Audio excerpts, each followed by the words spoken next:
నమస్తే. రాష్ట్ర రాజకీయాల్లో మరో సంచలనం అనుకోవచ్చు. కల్వకుంట్ల కవిత కొత్త పార్టీ పేరైతే అనౌన్స్ చేయడం జరిగింది.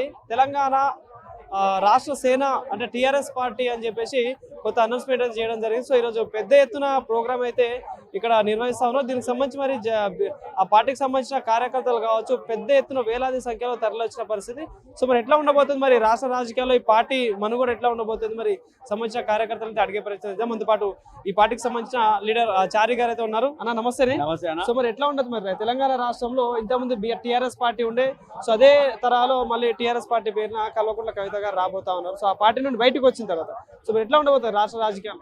ముందుగా రాష్ట్ర ప్రజలకి ఏఓటీవీ ప్రేక్షకులందరూ కూడా శుభాకాంక్షలు తెలియజేస్తూ, ఎందుకంటే అనేక సంవత్సరాలుగా 60 సంవత్సరాలుగా తెలంగాణ రాష్ట్రం కోసం కష్టపడి అనేక మంది ఉద్యమకారులు శ్రమించి ఆనాడు తొలి దశ మల్లి దశ ఉద్యమాలు అనేక మంది ప్రాణాలు తెలంగాణ సాధించుకుంటే ఈ తెలంగాణ రాష్ట్రంలో సామాజిక తెలంగాణ కోసం కొట్లాడాల్సిన మారోజు వీరన్న సాక్షిగా ఆశయ సాక్ష్యాలుగా ఇలా తెలంగాణ సామాజిక తెలంగాణ కావాలని కల్వకుంట్ల కవితమ్మ గారు మండలాలుగా జిల్లాలుగా అనేక వేదికలు ఏర్పాటు చేసి ఉద్యమకారుల ఆకాంక్ష కోసం పనిచేస్తూ భౌగోళిక తెలంగాణ ఏర్పడ్డది, సామాజిక తెలంగాణ ఏర్పడ్డది. ఆ కుటుంబంలో ఆ రాజకీయ పార్టీగా టీఆర్ఎస్ పార్టీగా ఉన్నటువంటి టీఆర్ఎస్ పార్టీని బీఆర్ఎస్ పార్టీ చేసినప్పుడు అది పైసలు ఇచ్చే పార్టీగా లేకుంటే పెట్టుబడిదారుల పార్టీగా బీఆర్ఎస్ మారినప్పుడు దాన్ని మేము వ్యతిరేకించినాం. ఒక టీఆర్ఎస్ పార్టీ కార్యకర్తల తెలంగాణ ఉద్యమకారినిగా ఒక ఎల్బీనగర్లో ఫస్ట్ జెండా పెట్టిన 2004లో జెండా పెట్టినటువంటి కార్యకర్తగా ఒక తెలంగాణ అభిమానిగా మా గుండెలు బాదుకున్నాం. అయ్యా బీఆర్ఎస్ పార్టీ అయితే మాకు బాధ అవుతున్నది అనుకుంటే అన్నాడు, మనల్ని పట్టించుకోలే. ఇలా మా గోస మా భాష మా ఆశ పట్టించుకొని ఒక తెలంగాణ ప్రాంతానికి ఒక టీసీ అని ఆ రోజు మేము బోర్డుల మీద రాసినాం. తెలంగాణ ఉద్యమం కోసం మండల ఆఫీసు కార్యాలయం మీద రాసి అనేక కేసులు పెట్టుకున్నాం.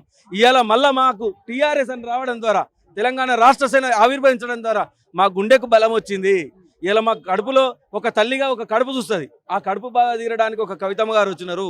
ఎందుకంటే పేద ప్రజల పక్షాన సామాజిక తెలంగాణ గ్రామాన తిరుగుతూ జనం బాట పేరుతోని అనేక గ్రామాలు పర్యటించి పేదల కష్టాలు తెలుసుకున్న తర్వాతనే 2006 నుంచి తెలంగాణ స్పృహకు బతుకమ్మ ఉంటే ఆ బతుకమ్మకు మరింత ఉన్నది తెచ్చి విశ్వవ్యాప్తం చేసినటువంటి కవితమ్మ గారు ఇలా మన రాష్ట్రంలో నూతన పార్టీగా ఆవిర్భవించి ఈ రాష్ట్రానికి వన్నె తెచ్చే విధంగా రానున్న రోజుల్లో జెండా ఎగరేయడానికి ఈ గడ్డపైన మరొక్కసారి పేద ప్రజలకు జెండా ఎగరడానికి సిద్ధంగా ఉన్నాం. ఇప్పటికే రాష్ట్రంలో చాలా పార్టీలు ఉన్నాయి. సో మరి ఎట్లా ఉంటుంది మరి రాష్ట్ర రాజకీయాల్లో, మరి ఈ పార్టీ తోటి సక్సెస్ అయ్యే ఛాన్సెస్ కనిపిస్తాయి? ఎట్లా ఉంటుంది మరి రాష్ట్ర రాజకీయాలు? ఇవాళ రాష్ట్రంలో టీఆర్ఎస్ పార్టీ బీఆర్ఎస్ పార్టీలో దాదాపు 100,000 మంది కార్యకర్తలు ఉన్నారు.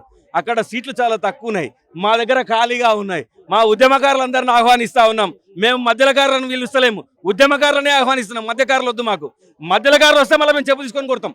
మళ్ళీ కూడా చెప్తున్నాం, మాకు ఉద్యమకారులే కావాలి. గుండెలు అదుర్కొని తెలంగాణ జెండాను ముద్దాడినా మేమే పనిచేస్తాము. మధ్యలకారులు ఎవరైనా వస్తే అడుగున కూడా వెంటాడుతాం, ఎక్కడ కూడా ఇచ్చిపెట్టాం. ఎందుకంటే తెలంగాణ రాష్ట్ర సమితిని ఇలా తెలంగాణ టీఆర్ఎస్ రాష్ట్ర సేనకు ఏర్పడ్డది. తెలంగాణ అనగానే మా పానం వచ్చింది. ఎందుకంటే చచ్చిపోయినోడు బతాడు దింపుడు గలంకాడ పెట్టి నారాయణ అంటే లేచి కూర్చుంటాడు ఒకడొకడు. అట్లా మా బాధ కూడా అట్లున్నది. ఇలా తెలంగాణ ఉద్యమకారుల గోసకు ప్రతిరూపంగా ఇలా తెలంగాణ రాష్ట్ర సేనకు ఏర్పడిన కవిత గారికి ముందు రాష్ట్రంలో పెద్ద పార్టీలు ఉన్నాయి. సో అంటే ఎందుకు మరి ఈ పార్టీని ప్రజలు నమ్మాలి? ఎందుకు మరి అంటే ఏం చెప్తారు? ఏది పెద్ద పార్టీ ఉంటుంది అన్న, ఫస్ట్ చిన్న పార్టీ ఉంటుంది. నలుగురితోనే స్టార్ట్ అవుతుంది. 4 లక్షల మంది అవుతారు, 4 కోట్ల మంది అవుతారు తెలంగాణ ప్రజల్లో. ఇది టీఆర్ఎస్ పార్టీ గుండె నిర్భయంగా ఈ రాష్ట్ర ప్రజలు గుండె మీద చేసుకుని రాత్రికి ఒకరొకరు కలలు గంటూ నిద్రపోతారని చెప్పేసి ఈ సందర్భంగా తెలియజేస్తా ఉన్నాను. ఎందుకంటే ప్రతి ఒక్క ఉద్యమకారుడు ఇలా గర్వంగా మూలనున్న వాళ్ళు, ఇలా నాకు తెలిసిన వాళ్ళు ఇలా వేరే పార్టీలు ఉన్నారు.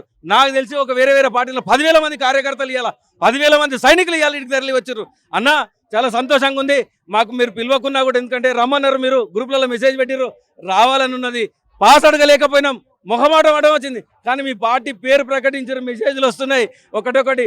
అన్న దావతీసాను రండి, మిమ్మల్ని నీడగలవాలి రండి, ఇంత మంచి అవకాశం ఇచ్చిన రాష్ట్రంలో అని గర్వంగా చెప్పుకుంటున్నారు. మా మిత్రులందరికీ కూడా శుభాకాంక్షలు తెలియజేస్తున్నాను.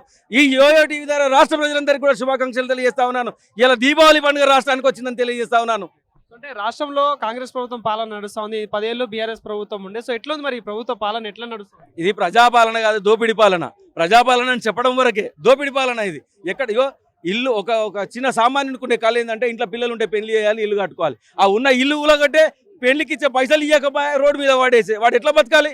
కనీసం ఆలోచన లేదు ఈ కాంగ్రెస్ పార్టీకి. 2 సంవత్సరాలు అయిపోయింది, 2.5 అయిపోయింది, ఇంకా జస్ట్ 1.5 ఇయర్. ఇక చూసుకో, దుమ్మే పొట్టే దిక్కులేంగే దిక్కులాయింగే అంటాం కదా, దేక్లేంగి అనాలి, దిక్లేంగి అనాలి. అది కాదు, కొంచెం రివర్స్లో వస్తాము. చెప్పనీకి ఇబ్బంది అనిపిస్తుంది, ఏం లేదు, చెప్తాం. అది కూడా తొందరలో 1/1 సినిమా ఉంటుంది, సినిమా చూపిస్తాము. షోలే సినిమా ఎంత దానికన్నా డబల్ ధమాకా చూపిస్తాం. Thank you. థ్యాంక్ యూ అన్న.